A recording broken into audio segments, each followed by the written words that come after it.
Depois Jesus e os discípulos chegaram ao povoado de Betsaida.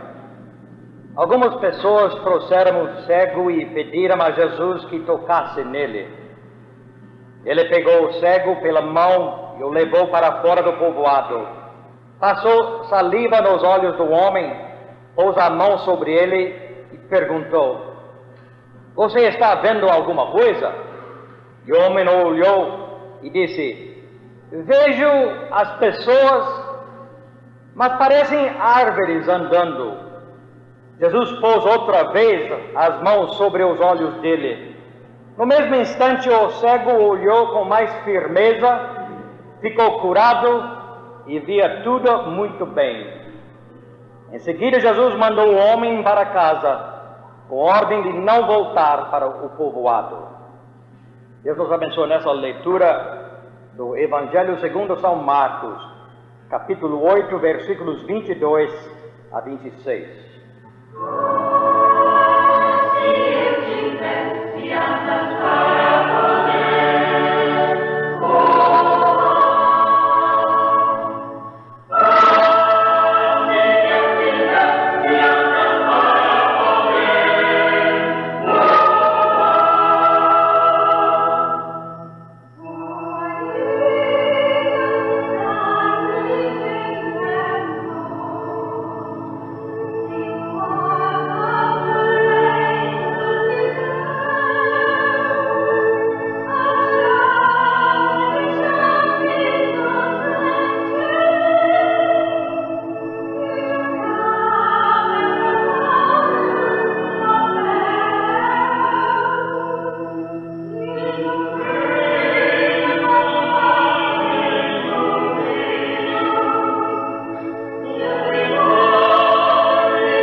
Marcos capítulo 8, versículo 25, Jesus pôs outra vez as mãos sobre os olhos dele. No mesmo instante, o cego olhou com mais firmeza, ficou curado e viu tudo muito bem. Eu fui convertido 2 vezes. Uma foi a Cristo e a outra foi ao povo de Cristo. Um me livrou para amar a Deus e a outra me libertou para amar a mim mesmo e amar os outros. Na primeira conversão eu aceitei daquilo que Deus tinha feito por mim na pessoa de Jesus Cristo. E na segunda eu recebi o que Ele queria fazer por meio de mim. A primeira aconteceu num instante e a segunda levou anos. Deixe-me explicar. Como soldado durante a Segunda Guerra Mundial, eu fui convertido. Eu fui mesmo. Eu posso levar vocês até o lugarzinho onde aconteceu. Como eu sei bem disto. Faz mais de 37 anos. Mas, em vez de me ajudar a amar e aceitar os outros, a minha conversão para mim fez o oposto. Eu já tinha tantas dificuldades em meu relacionamento com os outros, e de repente estas dificuldades se aumentaram. Porque como cristão novo, convertido naquela hora como soldado, eu não podia aceitar ninguém mais, quer dizer, ninguém que era diferente de mim. De repente, na minha vida uma barreira se ergueu. De repente, as portas se fecharam. Eu nem podia mais aceitar meus queridos pais que me levaram e toda a minha vida foram da igreja metodista, gente fiel a Cristo.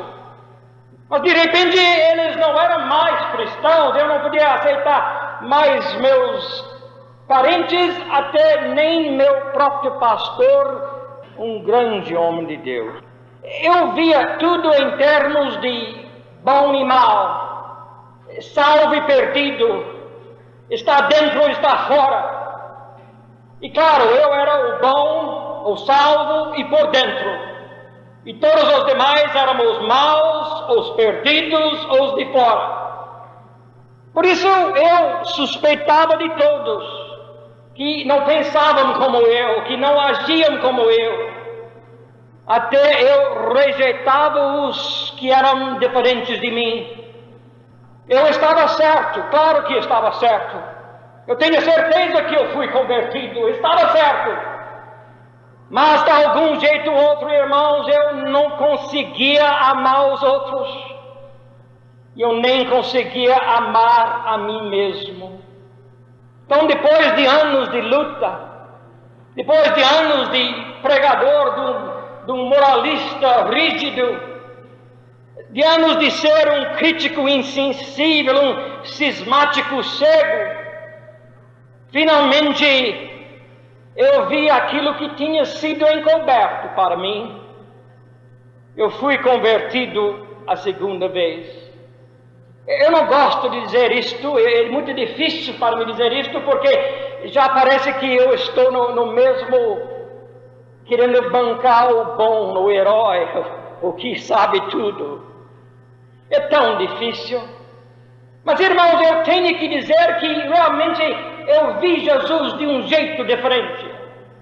Eu vi a minha própria necessidade dele. Por isso acho que eu tenho que falar.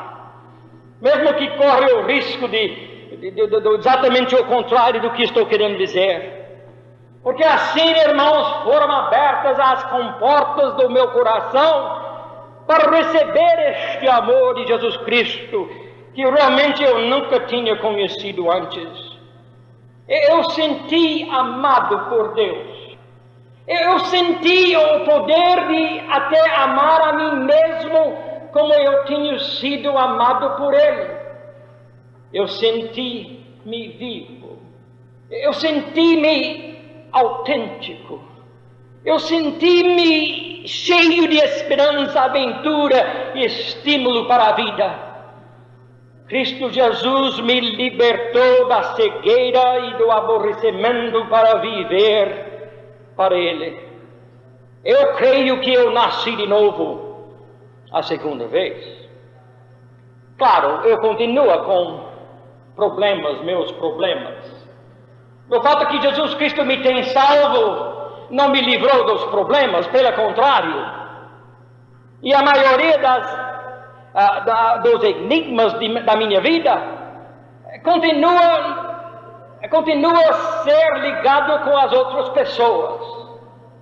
E como é difícil para mim amar os outros sem querer usá-los. Como é difícil para mim amar os outros aqui na igreja sem querer manipulá-los, sem querer dominar vocês. Minha subconsciência, igualzinha à sua, está cheio de experiências com as outras pessoas durante toda a minha vida, que me tem atormentado, até às vezes apavorado estas experiências.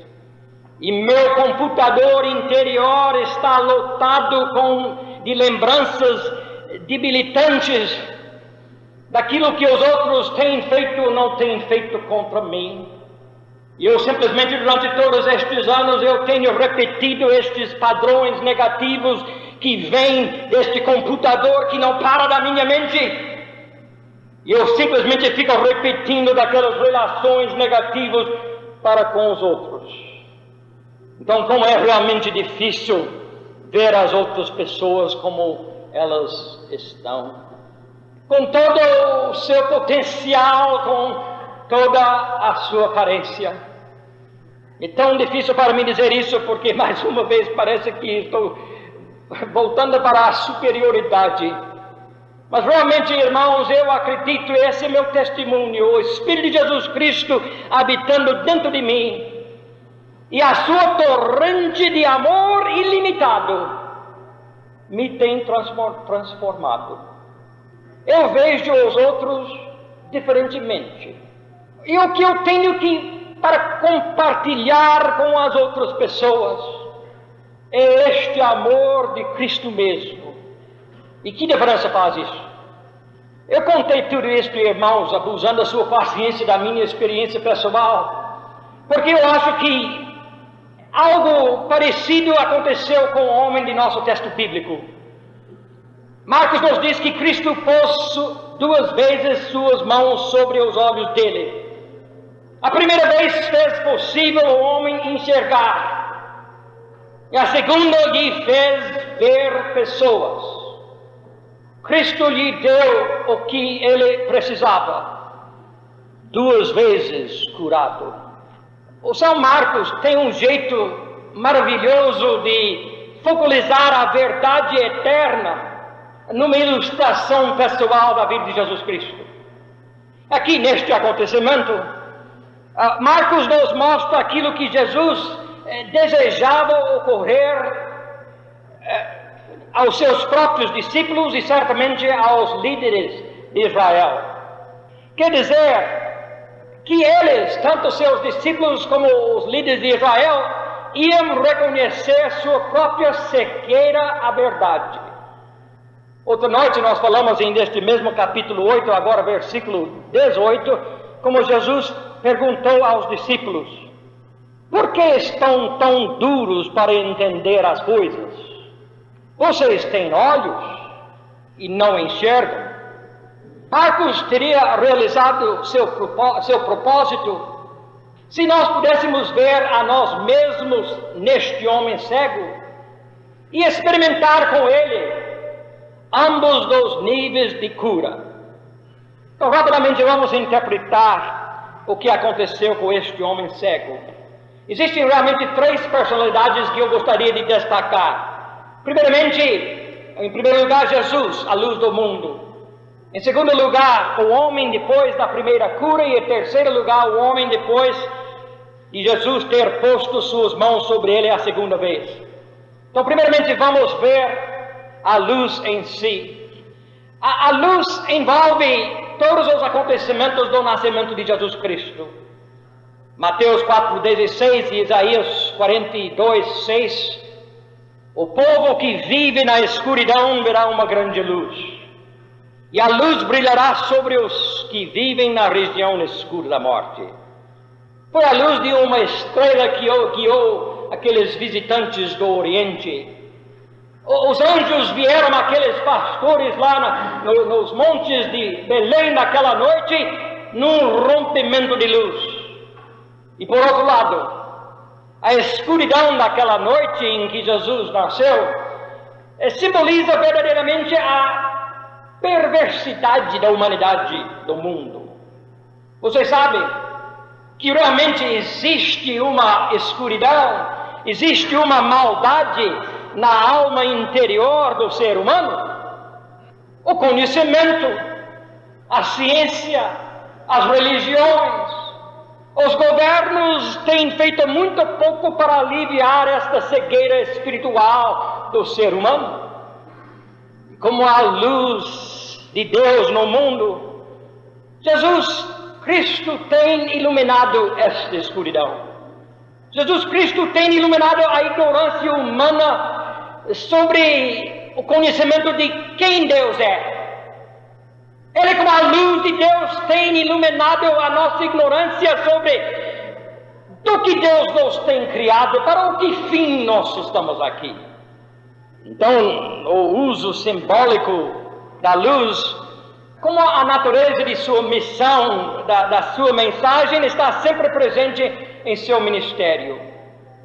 Porque por onde ele andava, ele curava os cegos do corpo, da alma, da mente. Os cegos físico e espiritualmente todos gritaram a mesma coisa. Uma coisa sei, eu era cego, agora vejo. João 9:25. Ele era um feixe de luz. Ele era a estrela da alva, penetrando a escuridão. Lucas 78. Porque nosso Deus é Deus de misericórdia e bondade. Ele fará a luz da salvação brilhar sobre nós. E a promessa dele é a seguinte: felizes os que têm coração puro, pois eles verão a Deus. Eles verão a Deus. E é justamente isto, irmão, que ele continua fazendo hoje como o Cristo ressurreto. O mundo ainda, você sabe tão bem como eu, depois desta semana tão triste que nós vivemos, o mundo ainda está na escuridão. Depois de quase 2000 anos de sua luz iluminante, mas ninguém, absolutamente ninguém que tenha experimentado um relacionamento pessoal com Jesus Cristo pode continuar vivendo na escuridade, porque sua luz dispersa nossa ignorância, sua luz dissipa a obscuridade de nossas emoções, sua luz esparge o caminho duvidoso do nosso futuro. E o que aconteceu a este homem cego de nosso texto bíblico, irmãos, é simplesmente a maior necessidade de todo ser humano hoje. Vamos para a segunda personalidade. Acho que muitos de nós acharão a nós mesmos, a si mesmos, na segunda pessoa deste drama. O homem, depois da primeira vez que Jesus colocou as mãos sobre ele.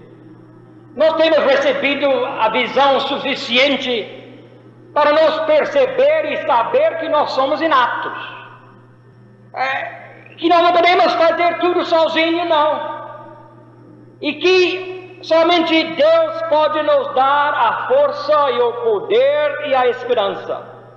A luz tem entrado em nossos corações. Nós podemos dizer com certeza: Jesus Cristo é o nosso Salvador. nós vemos-o como resposta aos nossos problemas. Mas como nós somos, irmãos, parecidos com os próprios discípulos, somos convencidos, mas não curados.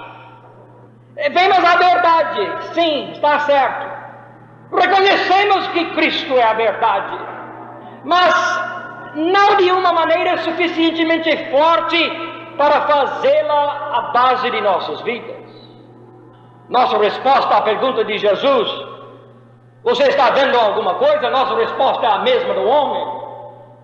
Eu vejo as pessoas, mas parecem árvores andando. Nossa habilidade em ver a verdade de Deus está sempre vinculado com as outras pessoas. Que beleza isto, não é? Não há ninguém que vá ter uma visão de Deus que não está ligada com os outros, não, gente. Não pode. Deus não permite. Tem que amar a Deus com todo o seu ser e amar o seu próximo como a si mesmo. Porque a cura de Cristo é para pôr em foco Ele e o povo de nossas vidas. Mas o nosso problema é que nós ficamos meio curados. E com esta cura parcial, nós vemos os outros indistintamente. Pode existir uma tragédia maior do que receber Jesus Cristo como a luz do mundo e depois viver como na luz com uma imagem vaga, uma imagem nebulosa, uma imagem fora de foco dele, fora de foco dos outros, até fora de foco de nós mesmos. O problema é que, irmãos, a luz às vezes é brilhante demais para nossos olhos, porque nossos olhos estão acostumados com a prisão escura de nossos preconceitos e nossas prevenções. Há tempos, irmãos, em que a luz é brilhante demais para mim. Claro que há. Há tempos em que eu vejo mais de Jesus Cristo do que eu estou pronto para seguir. A luz é brilhante demais. Há tempos, irmãos, quando eu vejo mais de mim mesmo do que eu estou pronto para confessar e mudar. Há tempos, irmãos, em que eu vejo mais do povo da minha vida do que eu estou pronto para aceitar e perdoar e interessar-se neles. Mas o segredo em tudo isto, irmãos, é que o nosso Senhor nunca nos dá mais luz do que podemos aguentar. Ninguém vai sair daqui hoje cego, não. Aguenta mesmo. É por esta razão que a vida com Jesus Cristo é uma aventura. Porque a vida com Jesus Cristo que nós vivemos, você vive hoje, vai amanhã e essa semana que vem, nos dá, ele sempre está nos envolvendo e nos desenvolvendo. Cada dia mais luz, e por isso cada dia mais crescimento com nosso Deus. Em terceiro lugar, o teste final de quanto nós vemos dele está em como nós vemos o povo que nos circunda. Uma pergunta: qual é a visão que Cristo quer nos dar? A visão dos outros. Ele deseja que nós o amemos, mas ele deseja que nós o amemos vendo verdadeiramente uns aos outros. Você não se sentiria feliz hoje se o povo de sua vida viesse realmente você mesmo? Lá em casa, se seus pais vissem você realmente com todo o seu potencial, com todo o seu valor, se eles realmente vissem você como você é, também com todos os seus problemas, você não ficaria satisfeito com isto? O problema é que nós quase nem ligamos muitos para os outros. Estamos tão envolvidos em nosso mundo pequeno ao redor de nós que nós nem nos vemos. Eu tinha um tio chamado Lyman Haley. E Lyman sempre fumava. Ele fumava por mais de 50 anos. e vários maços todo dia. E ele andava na casa com um cinzeiro na mão dele, fazendo aquele negócio. Um escravo mesmo. Bem, finalmente, com mais de 70 anos de idade, meu tio Lyman conseguiu parar. E ele o fez instantaneamente, simplesmente parou. Mas ele não falou nada com a sua esposa Frances. Ambos eram professores lá na cidade de Louisville, Kentucky. Passou 3 semanas. E finalmente tia Frances percebeu algo diferente em casa. Então, delicadamente, ela perguntou Lyman, onde está o seu cinzeiro? Quer dizer, ela nem tinha notado que seu marido tinha parado de fumar e custou 3 semanas para perceber. Sem olhar, agora mesmo. Não olha, ficou olhando, todo mundo olhando para mim, agora mesmo. Você pode me dizer como é o vestido da sua esposa? Como é o seu marido, hein, vestido hoje? Qual é a cor do seu vestido? Vocês aqui saem fora. Ei! Nós acostumamos-nos tanto com uns com os outros que nós nem nos vemos mais. Nem ligamos mais. Porque gasta tempo e energia, irmãos, interessar-nos pelos outros. Achamos melhor, achamos certamente mais fácil não prestar muita atenção, não. Eu vou daqui no Conjunto Nacional, de vez em quando eu faço o teste, a prova de Tomé. Minha esposa está lá na loja brasileira, alguma coisa, eu começo a pensar, puxa, que vestido que ela tem hoje, hein? Como eu vou reconhecer a minha querida lá no meio da multidão? E a maioria das vezes eu não me lembro, não. Nós gostamos de nos relacionar com os outros a uma certa distância. É mais seguro para a gente, é mais complacente, é menos custoso. Sinto que existe uma frustração na maioria de nós como cristãos. É porque nós temos recebido de Jesus Cristo a visão, o retrato do que a vida podia ser. Mas falta-nos simplesmente o poder de viver a vida deste jeito. Esta frustração pode ser curada, irmãos, com o dom maior do que a nossa própria salvação. Existe dom maior do que isto? Claro que existe.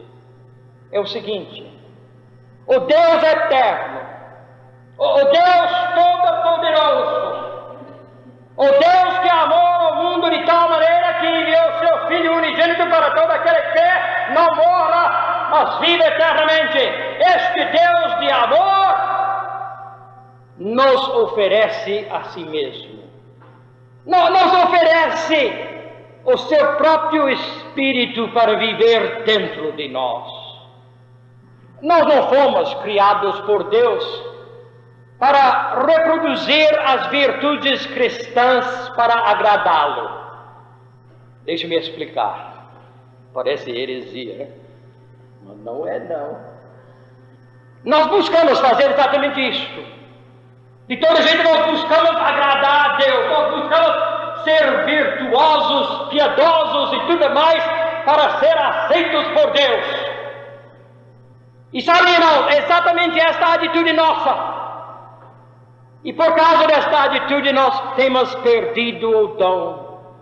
Nós temos desejado fazer para Deus aquilo que somente Ele pode fazer dentro de nós.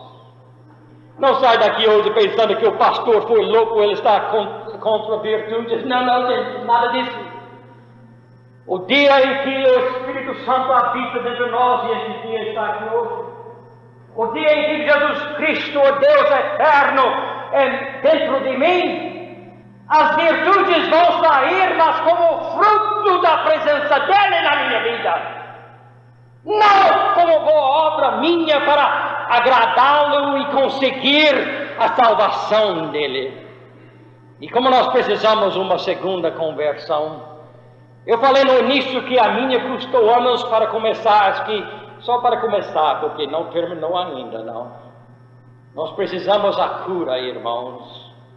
Seu amor habitando em nós pode curar nossas lembranças. Seu amor dentro de nós pode curar nossas feridas, pode curar nossa frigidez e indiferença que nos proíbe de ver e amar os outros. Estou terminando. Uma pergunta. O que é que você está vendo, hein? Árvores?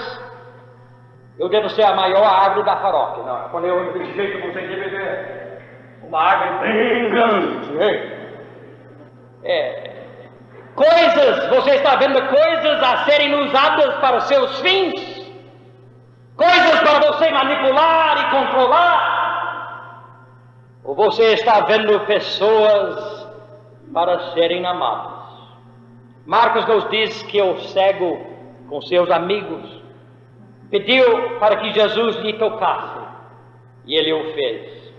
Esta é a oração única que Jesus jamais recusaria. Oremos. Damos graças a Deus por este homem que foi curado. E este é nosso desejo também, como ele pediu para o Senhor tocasse nele. Toca em nós hoje, ó Pai. Cremos que o Senhor está aqui, o Senhor está dentro de nós, o Senhor está habitando entre nós. E, ó Pai, ajuda-nos nesta fé simples de deixar Teu Espírito Santo nos guiar, dominar, controlar, para mostrar aos outros Teu amor. E realmente, ó Pai, nós não podemos ter comunhão contigo, ter essa comunhão colocada num foco perfeito sem também